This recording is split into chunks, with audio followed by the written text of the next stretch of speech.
Nagoya. 左側の扉が開きます。ご注意ください。The doors on the left side will open. Please be careful.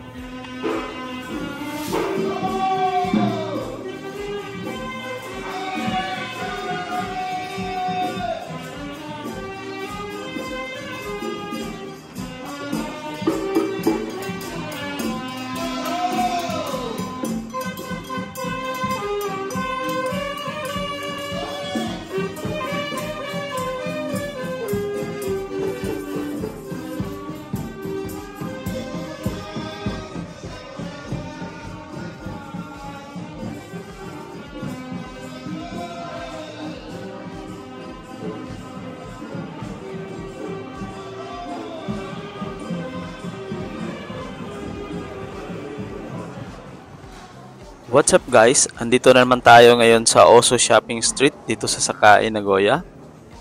So may pupuntahan tayo ngayon na bintahan ng mga second hand na gadgets like cellphone. So ito yung tindahan, Iosis second hand shop. So may mga iPhone dito. May mga tablet, laptop, desktop. At meron din sila ditong Apple Watch. Ayan na po. Una bungad po natin ay makikita natin yung mga cellphone. Ang dami pong bentang cellphone dito. Halos lahat ay mga iPhone. Ito yung mga Apple Watch nila. So, yung palitan pala ng yen to peso ngayon is nasa 38. So, yung isang lapad ay umabot sa 3,800 mahigit. So, ayan po yung mga Apple Watch nila.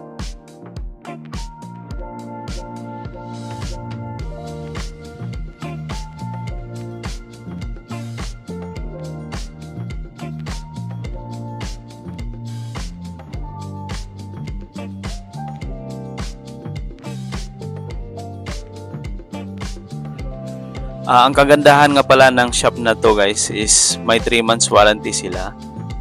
At saka sinasabi nila kung ilang percent na lang yung battery life niya. At saka yung mga minor scratches, sinasabi rin nila. Ayan po, honest naman po sila. At saka halimbawa po na hindi marunong mag Nihongo or Japanese, marunong din sila mag English. So hindi mahirapan yung mga tourist pag bumili dito. At saka itong mga iPhone na to guys ay open line na. So halimbawa bibili ka, pwede na to gamitin sa Pilipinas. Kasi naka-open line na siya.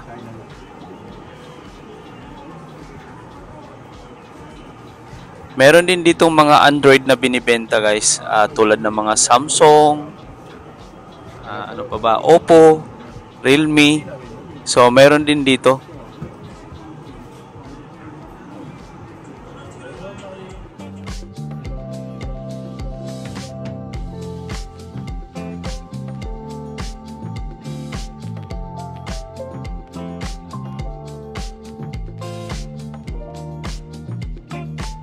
Pang budget friendly talaga ang shop na to guys. May isang lapad dito, maka iPhone ka na. So pwede rin to pang regalo, mga ganon, pampasalubong sa kapamilya sa Pilipinas kasi naka open line na siya.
At ito naman yung mga tablet at iPad. May mga prices. Yung mga price niya ay nasa 1 lapad at mahigit. Ito naman yung mga MacBook Air. Dito kami nakabili ng MacBook Air. Ayan po. May 12 lapad.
At meron sila ditong mga accessories like mga adapter. Ito po. Mga charger. Murang-mura lang. Affordable siya. Ito 480 yen lang.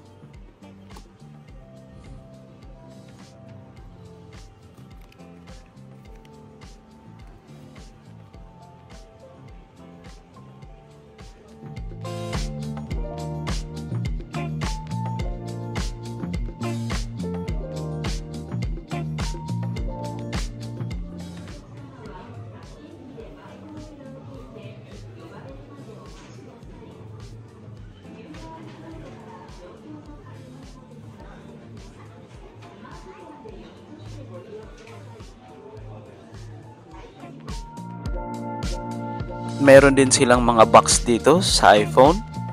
Ito po tigpipiso na lang. Ito po box sa tablet, iPad. Tigpipiso na lang. So nasa 38 pesos lang sa atin. Ito po yung mga casing niya, mga box. So limbawa nasira or wala yung box yung mga iPhone nyo, pwede na kayong bumili dito.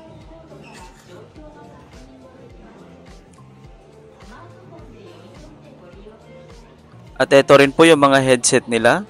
Napakamura lang. So yung price niya is nasa 1,580 yen.